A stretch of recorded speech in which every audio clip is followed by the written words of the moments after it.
Jemaat Tuhan, firman Tuhan sangatlah berkuasa di alam semesta ini. Firman Tuhan yang menciptakan langit dan bumi, firman Tuhan yang memisahkan antara laut dan darat, firman Tuhan yang menciptakan tumbuh-tumbuhan, benda-benda penerang, firman Tuhan yang menciptakan hewan-hewan di darat, laut, dan udara, firman Tuhan yang menciptakan kita, firman Tuhan yang sama, yang tidak akan pernah gagal ketika dilepaskan dari mulut Tuhan. Yesaya pasal 55 ayat yang ke-10 dikatakan, sebab seperti hujan dan salju turun dari langit dan tidak kembali ke situ, melainkan mengairi bumi, membuatnya subur dan menumbuhkan tumbuh-tumbuhan, memberikan benih kepada penabur dan roti kepada orang yang mau makan.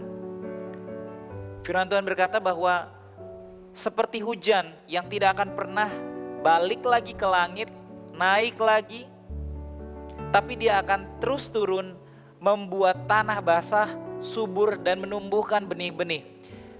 Sama seperti itu, demikianlah firmanku yang keluar dari mulutku, ia tidak akan pernah kembali kepadaku dengan sia-sia, tetapi ia akan melaksanakan apa yang ku kehendaki dan akan berhasil dalam apa yang kusuruhkan kepadanya. Firman Tuhan begitu powerful sehingga firman Tuhan tidak akan pernah gagal.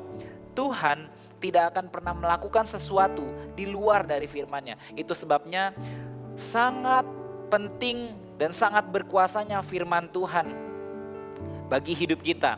Itu sebabnya iman hanya timbul dari pendengaran akan firman Kristus. Itu sebabnya juga pengharapan yang tidak mengecewakan adalah pengharapan yang dibangun di atas iman. Apa artinya? Pengharapan yang dibangun di atas firman Tuhan. Apa hubungannya dengan firman Tuhan? Ketika firman Tuhan berkata bahwa kamu telah sembuh, maka kamu harus memperkatakannya. Dan sama seperti firman yang keluar dari mulut Tuhan penuh kuasa, demikian juga firman yang keluar dari mulutmu penuh kuasa dan pasti terjadi. Tidak pernah gagal dan akan selalu berhasil tepat seperti yang kita ucapkan. Bapak Ibu Saudara, ketika kita percaya dan mengucapkan firman Tuhan, ketahuilah gunung berpindah sesuai dengan perintah kita. Sama seperti Yesus mengutuk pohon ara, pohon itu seketika itu juga mati. Hanya karena murid-murid tidak bisa melihatnya, bukan berarti perkataan Yesus tidak ada dampaknya. Namun Markus 11 ayat 24 berkata, barang siapa percaya, maka hal itu akan terjadi baginya.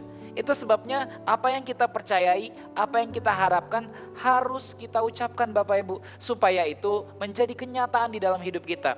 Kata-kata kita menciptakan kenyataan dalam hidup kita. Perkataan kita yang sesuai dengan firman Tuhan mendatangkan kehidupan, mendatangkan berkat, mendatangkan keselamatan bagi kita. Ada banyak anak-anak Tuhan yang mengucapkan hal-hal yang kosong, yang mengucapkan hal-hal yang sia-sia, sehingga malah mempersulit hidupnya sendiri, mencatat rancangan yang buruk bagi hidupnya sendiri. Bapak Ibu Saudara jemaat Tuhan, berhenti mengucapkan yang buruk, ucapkan pengharapanmu, sebab apa yang kamu katakan tidak akan pernah kembali sia-sia, tapi firman yang kamu ucapkan di mulutmu akan selalu berhasil tepat seperti janji firman Tuhan. Tuhan memberkati, terimalah mujizat lewat perkataan kita.